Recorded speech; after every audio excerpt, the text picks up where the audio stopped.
जोहार आप सभी स्टूडेंट्स का हमारे YouTube channel Jharkhand maths zone पे। मैथ्स जिनचंद्र आप सभी स्टूडेंट्स का स्वागत करता हूं अपने YouTube चैनल, आपके YouTube चैनल, हम सभी के YouTube channel Jharkhand maths zone पे। तो प्यारे बच्चों, आज का जो लेक्चर होने वाला है, आज का जो लेक्चर है वो लेक्चर नंबर 2 है। ध्यान दीजिएगा, लेक्चर नंबर 2 है, क्लास 10th के बच्चों का है। मैं प्लेलिस्ट बना रहा हूं। आप जैसा देख रहे हैं कि लेक्चर नंबर 1 में अपलोड कर चुका हूं हिंदी मीडियम के बच्चों के लिए। और जनरली आप देख रहे हैं प्रश्नावली 3.1 का मैं क्वेश्चंस बता रहा हूं, यानी कि चैप्टर 1 यानी कि अध्याय 1 पाठ 1, और मैथमेटिक्स के बच्चों के लिए मैं बता रहा हूं। जनरली ये चीज़ आप देख रहे हैं और मैं ये सब इंट्रोडक्शन में दे रहा हूं। फिर से एक बार देख लीजिए, प्रश्नावली 3.1, प्रश्नावली 3.1 मैथमेटिक्स के बच्चों के लिए, गणित के बच्चों के लिए, क्लास 10th जो इस बार बोर्ड देंगे। लेक्चर नंबर 2, ये लेक्चर नंबर 2 होने जा रहा है, ठीक है। लेक्चर नंबर 2 हिंदी मीडियम के बच्चों के लिए।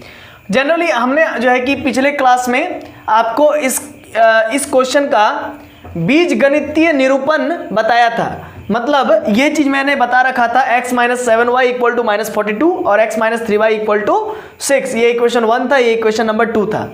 तो जो भी लैंग्वेज में लिखा हुआ था उसको मैं मैथमेटिकल लैंग्वेज में कन्वर्ट करके आपको मैं पिछले लेक्चर्स में बता चुका हूं। मतलब लेक्चर 1 में मैंने आपको बता चुका हूं। अगर आप वो लेक्चर नहीं देखे हैं तो कृपया आप प्लेलिस्ट में जाइए, और प्लेलिस्ट क्लास 10th मैथमेटिक्स के लिए है, और प्लेलिस्ट में नाम लिखा होगा अध्याय 3, है ना। तो आप पहले देख लीजिए, वो लेक्चर अगर नहीं देखे हैं तो पहले आप वो देख लीजिए, तब आपको ये लेक्चर बहुत अच्छा समझ में आएगा। तो चलिए, आज के इस लेक्चर में हमने तो बीजगणितीय निरूपण पिछले लेक्चर्स में लेक्चर नंबर 1 में देख लिया था ये चीज़, और मैं ये पूरा इरेज कर दूंगा अभी, और पूरा इरेज करके मैं आपको अभी आज जो है कि ग्राफीय निरूपण बताऊंगा। मतलब इस पूरे घटनाक्रम को जो कि लैंग्वेज में लिखा हुआ, तो सबसे पहले हमने उसको बीजगणितीय निरूपण दिया। अब इसको बीजगणितीय निरूपण के बाद हम लोग अब इसी बीजगणितीय निरूपण को ग्राफीय निरूपण में, ग्राफीय रूप में प्रदर्शित करने वाले, ग्राफ के मदद से जो है कि प्रदर्शित करने वाले हैं। तो आप जो है कि अगर नहीं उतारे हैं अगर इसको पिछले लेक्चर्स में, तो आप पहले इसको उतार लीजिए। मैं इन दोनों इक्वेशंस को, इन दो समीकरण को लेकर के चलूंगा और ग्राफीय निरूपण दिखाऊंगा। तो चलिए, तब तक मैं आप लोगों का वेट कर लेता हूं जब तक आप इसको उतारते हैं।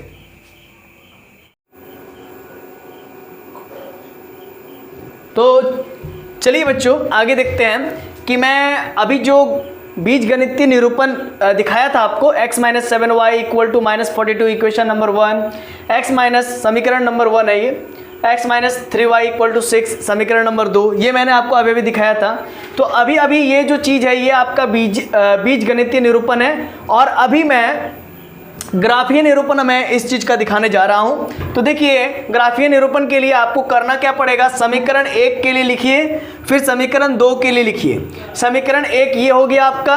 अगर आप इसमें y का मान समझिए, y का मान अगर 6 पुट कर देते हैं तो ध्यान दीजिएगा क्या होगा, x - 7 गुने y का मान आपका 6 हो गया, और इधर आपका क्या है -42। तो x - 42 = -42, तो x = -42 42, और उधर चल जाएगा तो +42, ये कट जाएगा, और कट के x का मान क्या आ जाएगा, 0 आ जाएगा। तो x का मान आप यहाँ पर क्या लिख लीजिए, 0 लिख लीजिए। अब ये आपका काम हो गया, इसको फटाफट आप इरेज कर लीजिए, ठीक है। अब मैं तो इरेज कर लिया हूँ, आप तो इरेज आपका तो कॉपी है, आप रफ कीजिए इसको। अब y का वैल्यू अगर आप मान लीजिए, मैं रख देता हूँ 3, सपोज कर लीजिए मैं y का मान 3 लेता हूँ। सपोज कीजिए यहाँ पर मैं y का मान 3 लेता हूँ, या फिर हाँ y का मान अगर मैं 3 लूँगा तो यहाँ पर ये माइनस में आ जाएगा, ठीक है। तो ऐसा क्या लेंगे कि ये पूरा इजीली कट जाए। तो यहाँ पर 6 लिए है, अगर मान के चलते y का मान अगर 7 लेते हैं, 49 अच्छा है, y का मान 7 ले लीजिए आप। y का मान अगर हम 7 ले लेते हैं तो क्या होता है, x - 7 गुने 7 और इक्वल टू -42। तो x - 49, 7 7 49 -42, तो x = आपका -42 और +49, तो -42 और +49, -42 + 49 कितना हो जाएगा, 9 में से 2 गया तो 7 बचेगा, और प्लस साइन रहेगा, क्यों, क्योंकि 9 बड़ा है। तो यहाँ पर आपका 9 हो गया। चलिए, ये तो हो गया। ये काम हो गया, तो ये काम आपको भी करना है।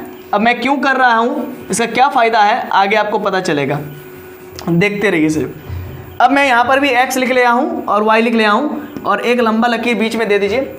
अब मैं इक्वेशन नंबर 2 के लिए करूँगा।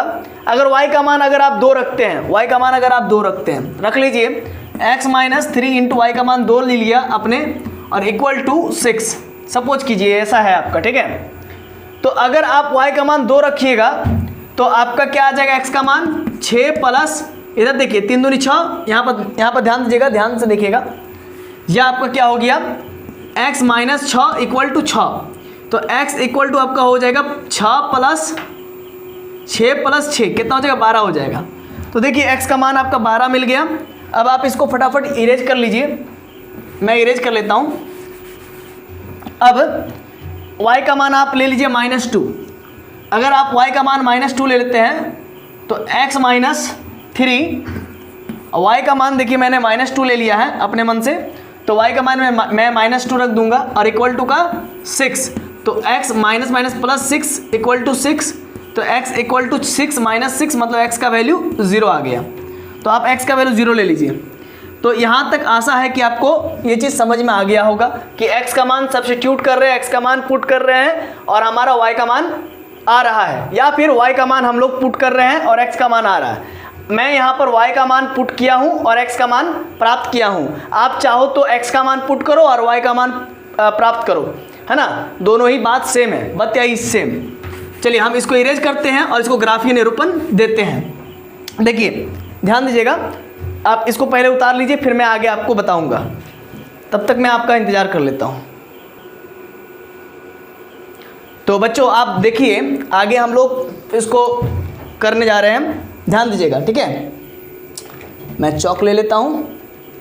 तो जी हाँ, अब आप देखिएगा बच्चों, ठीक है, ये कुछ हम लोग का ये कार्तीय तल आ चुका है। तो अब जरा देखिए x का मान 0 और y का मान 6। तो देखिए x का मान 0 यहाँ पर होता है और y का मान 6 यहाँ पर होता है, यानी कि पहले तो x लिखा था फिर तो y लिखा था। तो x का मान 0 और y का मान 6। देखिए इक्वेशन 1 से हम लोग x का मान 0 और y का मान 6 वो पॉइंट हमने प्लॉट कर दिया। आप लोग जो है कि इस चीज़ को क्लास 9th में सीख के आए हुए कि कैसे आप पॉइंट्स को, कैसे आप कोऑर्डिनेट्स को, इसको कोऑर्डिनेट्स कहते हैं, ठीक है। कोऑर्डिनेट्स क्यों, क्योंकि x और y का दोनों का वैल्यू है। तो जहाँ पर x और y दोनों का वैल्यू रहता है उसको कोऑर्डिनेट्स कहते हैं। तो x का वैल्यू 0, y का मान 6, ठीक है, और x का वैल्यू 9 और y का मान 7। तो x का वैल्यू 9 कहाँ पर होगा, मान लेते हैं ये 1 है, ये 2 है, ये 3 है, ये 4 है, ये 5, 6, 7, 8, 9, 10, 11 और ये आपका 12, ठीक है। चलिए अब आगे समझिएगा बातों को मेरा। तो x का मान 9, तो भाई मेरे यहाँ पर x का मान 9 ये हो गया और y का मान कितना 7 है। तो चलिए यहाँ पर बढ़ते हैं, 6 यहाँ पर ले लिए हैं तो जस्ट ऊपर इसका क्या हो जाएगा, 7 हो जाएगा। तो यानी कि y का मान 9 और ये ऐसा कर दीजिए आप, ऐसा आप डॉट डॉट डॉट करके मिलाना की कोशिश कीजिए। तो x का मान 9 और y का मान 7।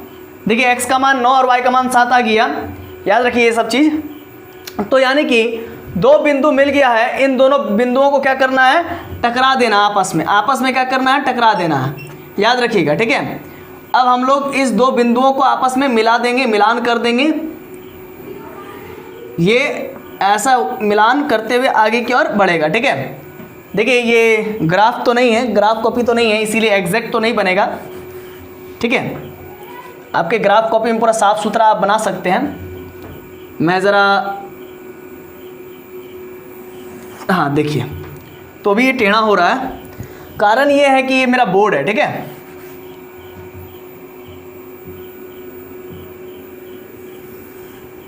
हाँ ऐसा कुछ है ना। तो ये आप इसका ग्राफीय निरूपण कर रहे हैं, अभी आप इसका ग्राफीय निरूपण कर रहे हैं।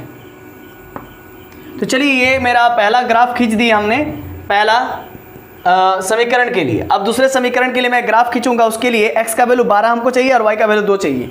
तो देखिए x का वैल्यू 12 यहाँ पर है और y का वैल्यू हम यहाँ पर एक काम करते हैं, मान लेते हैं 1, ये 2, तो ठीक है, ये 2 हो गया और ये 3 हो गया, ये आप 4 मान लीजिए, ये 5 मान लीजिए, ठीक है, और ये जनरली यहाँ पर 0,6 था, ठीक है 0,6 था, या 5 मान लीजिए।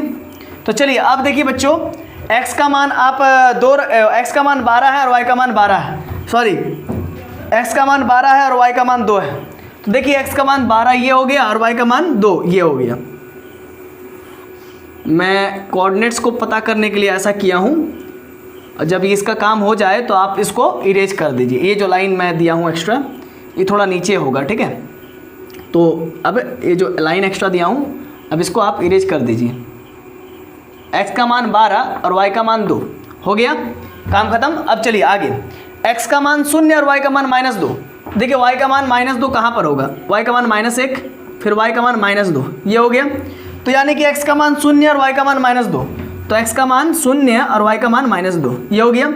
अब ये जो पॉइंट है और ये पॉइंट है, देखिए यहाँ पर ध्यान दीजिए, x का मान 0 और y का मान -2, क्योंकि y एक्सिस में x हमेशा 0 रहता है। देख सकते हैं आप ऊपर में भी x का मान 0 और y का मान 6, क्योंकि y एक्सिस में हमेशा क्या रहता है, x 0 रहता है, और x एक्सिस में y हमेशा 0 रहता है। फिर से एक बार सुन लीजिए, y एक्सिस में हमेशा x 0 रहता है और x एक्सिस में हमेशा y 0 रहता है, याद रखिएगा ये बात को।